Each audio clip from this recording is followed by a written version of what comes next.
بسم اللہ الرحمن الرحیم۔ السلام علیکم۔ سورۃ النبی باب نمبر 26 کڑی آزمائش پارٹ 1۔ ایک روز حضور نبی کریم صلی اللہ علیہ وسلم خانہ کعبہ میں نماز پڑھ رہے تھے کہ ابو جہل آپ کے پاس آیا اور بولا، کیا میں نے آپ کو اس سے منع نہیں کیا تھا؟ آپ جانتے نہیں میں سب سے بڑے گروہ والا ہوں۔ اس پر سورہ الگ کی آیت نمبر 17 اور 18 نازل ہوئیں۔ ترجمہ: سو یہ اپنے گروہ کے لوگوں کو بلا لے، اگر اس نے ایسا کیا تو ہم بھی دوزخ کے پیادوں کو بلا لیں گے۔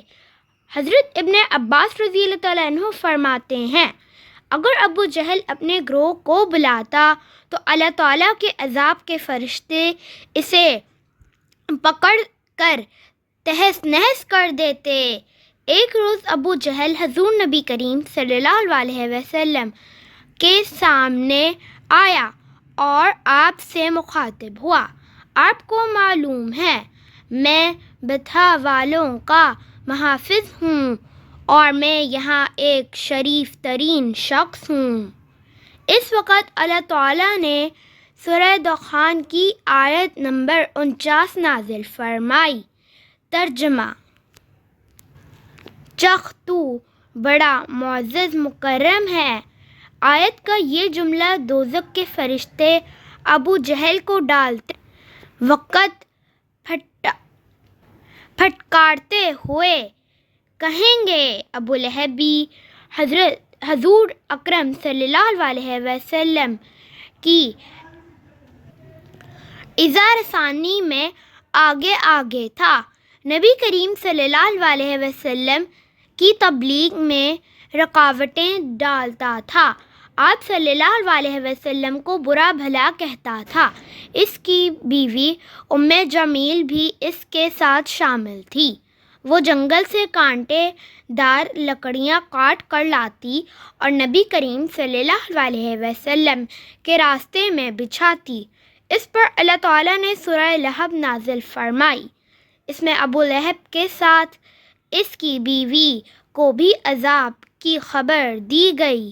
وہ غصے میں آگ بگولا ہو گئی، پتھر ہاتھ میں لیے آپ صلی اللہ علیہ وسلم کی طرف بڑھی۔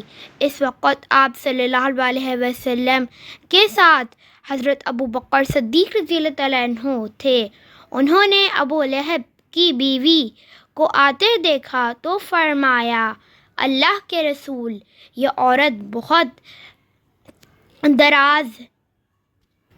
زبان دراز ہے۔ اگر آپ یہاں ٹھہرے تو اس کی بد زبانی سے آپ کو تکلیف پہنچے گی۔ ان کی بات سن کر حضور نبی کریم صلی اللہ علیہ وسلم نے فرمایا، ابو بکر فکر نہ کرو، وہ مجھے نہ دیکھ سکے گی۔ اتنے میں ام جمیل نزدیک پہنچ گئی۔ اسے وہاں صرف حضرت ابو بکر صدیق رضی اللہ تعالیٰ عنہ نظر آئے۔ وہ آتے ہی بولی، ابو بکر، تمہارے دوست نے مجھے ذلیل کیا ہے۔ کہاں ہے تمہارا دوست جو شعر پڑھتا ہے؟ ابو بکر بولے، کیا تمہیں میرے ساتھ کوئی نظر آ رہا ہے؟ کیوں، کیا بات ہے؟ مجھے تو تمہارے ساتھ کوئی نظر نہیں آ رہا۔ انہوں نے پوچھا، تم ان کے ساتھ کیا کرنا چاہتی ہو؟ جواب میں اس نے کہا، میں یہ پتھر اس کے منہ پر مارنا چاہتی ہوں۔ اس نے میری شان میں نازیبا شعر کہے ہیں۔ وہ سورہ لہب کی آیت کو شعر سمجھ رہی تھی۔